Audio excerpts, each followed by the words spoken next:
Sudah hampir 2 tahun pandemi COVID-19 mengaduk-aduk kehidupan kita, melemahkan perekonomian, membatasi ruang bersosial kehidupan, dan memunculkan kekhawatiran, bahkan ketakutan. Namun mungkin karena rasa jenuh dan lelah terhadap kondisi pandemi ini, yang kemudian membuat sebagian masyarakat didera krisis kepercayaan, sehingga membuat kewaspadaan dan kepedulian mereka dalam memerangi virus ini jadi memudar. Dr. Nur Endah, Kepala Puskesmas 2 Kedung Muni, Kabupaten Pekalongan, Jawa Tengah menceritakan, sebagai tenaga kesehatan yang menjadi garda depan dalam penanggulangan COVID-19, tantangan berat yang dihadapinya sekarang adalah ketidakpercayaan masyarakat terhadap keberadaan virus corona. Meskipun ia bersama tim terus-menerus memberikan edukasi serta pemahaman, namun sepertinya krisis kepercayaan itu makin menguat, sehingga himbauan maupun ajakan apapun yang terkait soal COVID seolah tak ada artinya. Bahkan ada satu keluarganya meninggal karena COVID aja yang denial masih ada. Sampai harus bagaimana coba kalau mesti ngomongnya coba. Sudah sampai keluarganya positif COVID, dibawa ke rumah sakit, lalu meninggal di rumah sakit. Itu keluarganya itu masih tetap aja, padahal ada satu orang yang positif, ya masih berkeliaran, ya masih kemana-mana. Tidak hanya Dr. Nur Endah yang merasakan kondisi tersebut. Kepala Desa Kedung Batangewu, Kecamatan Kedung Muni, Andi Triwibowo, juga kerap kali tidak bisa berkata apa-apa ketika warganya sudah menunjukkan sikap a priori terhadap COVID-19.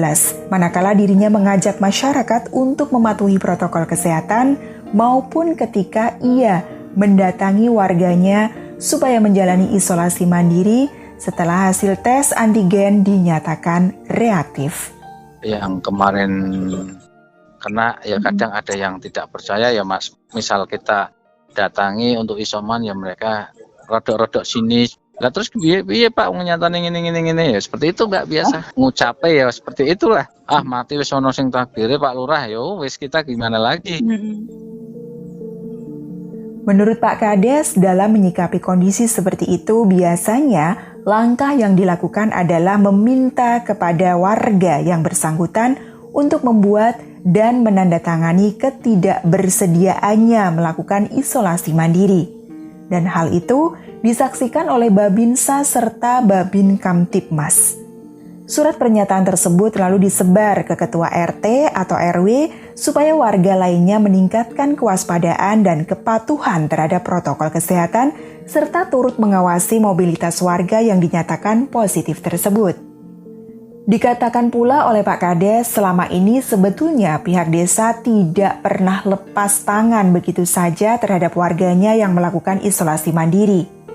Pemerintah desa telah menganggarkan sekitar 70 juta rupiah selama 1 tahun. Adapun anggaran tersebut salah satunya difungsikan untuk memberikan bantuan logistik kepada warga yang sedang menjalani isolasi mandiri. Dana desa untuk COVID, untuk tahun anggaran ini Mbak, sekitar kurang lebih 70-an juta Mbak. Itu kita anggarkan buat posko PPKM itu kita sudah bicara bahwa desa harus membuat posko PPKM itu Mbak. Sama pendamping kan sudah kewajiban kita dari pemerintah desa kan menyiapkan logistik untuk isoman mereka yang terkena. Berbicara soal jenuh dan capek menghadapi pandemi ini, maka tidak hanya sebagian masyarakat saja yang merasakannya. Semua pasti merasakan hal yang sama, terlebih lagi para tenaga kesehatan jauh lebih merasakan lelah itu. Namun kita tidak bisa berhenti dan tetap harus bersama-sama memerangi COVID-19 ini. Dr. Nur Endah menyampaikan bahwa sebagai tenaga kesehatan tugasnya adalah melakukan tracing dari setiap kasus yang muncul, kemudian melakukan pemeriksaan, pengobatan, juga vaksinasi.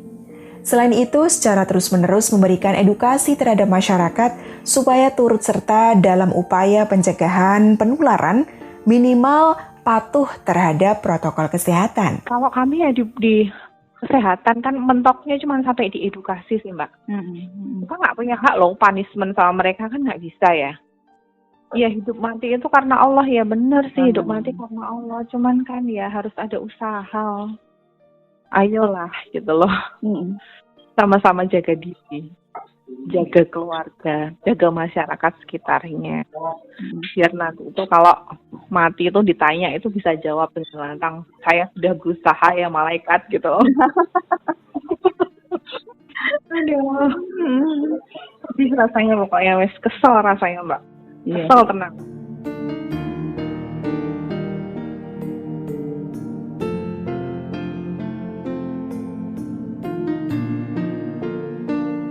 Kalau ada yang mengatakan COVID-19 ini adalah omong kosong dan rekayasa semata, mari coba bersama membuka mata, membuka telinga dan nurani kita. Faktanya, di Indonesia saja setiap hari ada ratusan, bahkan ribuan orang yang terpapar corona. Dan hampir setiap hari pula ratusan orang yang meninggal karenanya. Bisa jadi mereka yang terpapar dan meninggal tersebut akibat ulah kita yang lalai terhadap protokol kesehatan sehingga kita menjadi mata rantai penyebaran. Ayo, patuhi protokol kesehatan sebagai upaya kita bersama menjaga kehidupan dari kebinasaan.